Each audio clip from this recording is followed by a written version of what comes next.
Yes, let's begin what's trending. Following revelations by the Revenue Mobilization, Allocation and Fiscal Commission on Tuesday that senators occupying legislative seats in the Red Chamber earned 1 million naira as salary and allowances per month. A senator representing Kano South, Kwawu Somalia, on Wednesday countered the commission, saying that he receives 21 million naira as running cost monthly. The chairman of the Revenue Mobilization, Allocation and Fiscal Commission, Shehu Mohammed, had insisted during an Arise exclusive interview that according to the law, the senators earn 1.06 million naira monthly as salary and allowances. Well, let's take a listen before we come back for a discussion.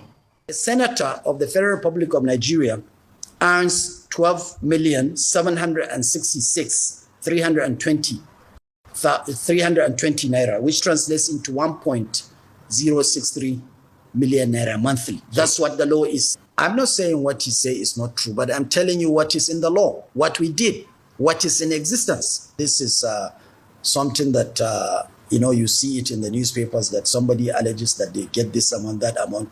Every time online, you see different figures. Even my friends, they send some of this information to me that a senator earns this, he earns that, but may not necessarily be the truth. As far as I know, as far as the commission is concerned, this is what is in the law. This is what I believe the government is paying the senators and members of House of Representatives. All right, this is a complete indictment, really. I mean, we are here, we're seeing, Ramfac Chair saying that it's the law. I mean, does it fall within his purview to also do that sort of investigation? Because he has said it. We see so many figures bandied around. Kano Senator, we hail you. He Good said man. 21 million naira in allowances. Rufi, you're on fire yesterday. I'm on fire. Obi here is Bonnie not. I'm on fire. I'm singing Lloyd Banks. Who's going to stop me? Oji, I said it yesterday. You did. It made no practical sense what the Ramfac chief was saying. 1 million naira. So politicians that I knew of somebody that ran for Senate in 2019. He didn't get it in the end. He had expended over 200 million. I knew people that sold their houses in Lekki to run for Senate, cumulatively close to $1 billion. And you think they're going to run for that just to be able to get $1 million a month, which is not up to the amount they will rent out their BQ in Lekki? Are you kidding me? It's not possible. And I was vindicated. I was totally vindicated. So the Ramfac chief does not know what he's saying. Practical reality, senator that is earning the money, that is getting the bank alert napakam, let me know the bounce, bank alert napakam, is 21 million. But the shocking thing is, Oji, professors are earning less than $1 million naira in this country. We struggle to get 70,000 minimum wage. Doctors are earning far less. Farmers are earning far less.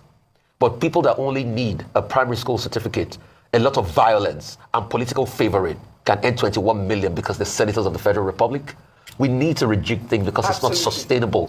And the country can't continue to run this way. So, Oji, also, I was correct that money is even chicken feed for some of their girlfriends. Yes, a man that earns 21 million can to give a woman 1 million. Well, I was listening to your newspaper review earlier. If you can pull up Daily Trust newspaper, what did that article say? If you can pull that up, I believe that they were saying senators' monthly pay hits 2 billion, and it also needs real scrutiny at this point. I think that Daily Trust did well in that with that caption, just to highlight that plight. And we have been talking about cutting the cost of governance. The senators, something's got to give. I think that's my new language now for this era. Something's got to give. Well, Nigerians have been reacting to a Premium Times report alleging that a French court has authorized the seizure of 3 presidential jets linked to the federal government of Nigeria. 2 of the jets are said to be part of the Nigerian Presidential Air Fleet, which were reported to be put up for sale, while the third is an Airbus 330, which was purchased by Nigeria but yet to be delivered. Well, according to the report, the presidential jets were reportedly seized after an application by a Chinese company whose export processing zone management contract was revoked by the Ogun State government in 2016.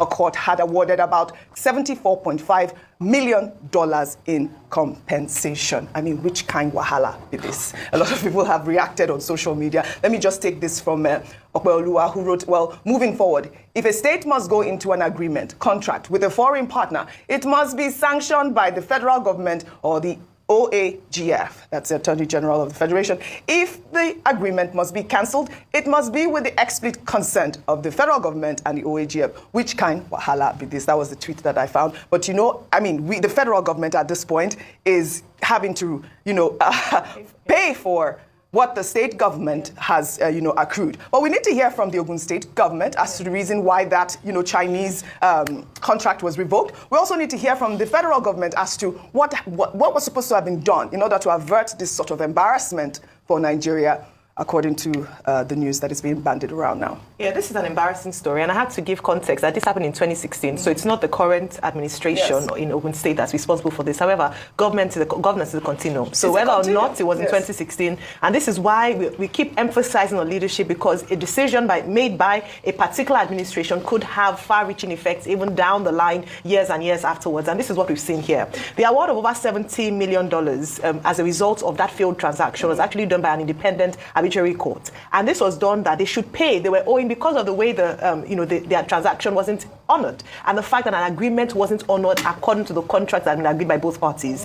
Years down the line, sometimes we feel that when it comes to judgment and courts, the way we do it anyhow in Nigeria, whereby you can choose to honor or dishonor a particular judgment, you can do it with international bodies. It's not the same anywhere. And so now these 3 aircraft are being held as almost collateral, and the judgment is that until Ogun State honors and pays the bailiff to the tune of about $76 million, they won't release the aircraft. And now the federal government is suffering from a decision and bad judgment by a particular administration. This is not the only thing. Remember the P&ID case? We've had a number of cases like this where we almost bury our heads in the sand and then we have to pay years and years later for it. I can't imagine the interest that's accrued on this over the years, and now we are having to pay. Where is the money to pay for it, OG? This aircraft, the third one you mentioned, hasn't even been delivered. The other 2 went for maintenance. The third aircraft, which Nigeria is reportedly have paid over $100 million, is also being held to ransom as a result of this bad this contract that went so. So like you mentioned, we have to hear from the Ogun State government as to why they didn't, what happened. So we get the true picture of things. But to be honest, the court had ruled. So the court had the opportunity to hear both sides of the story and ruled in favor of Zhangzhun, which is a Chinese company. So maybe let's start paying off the debts. That's just the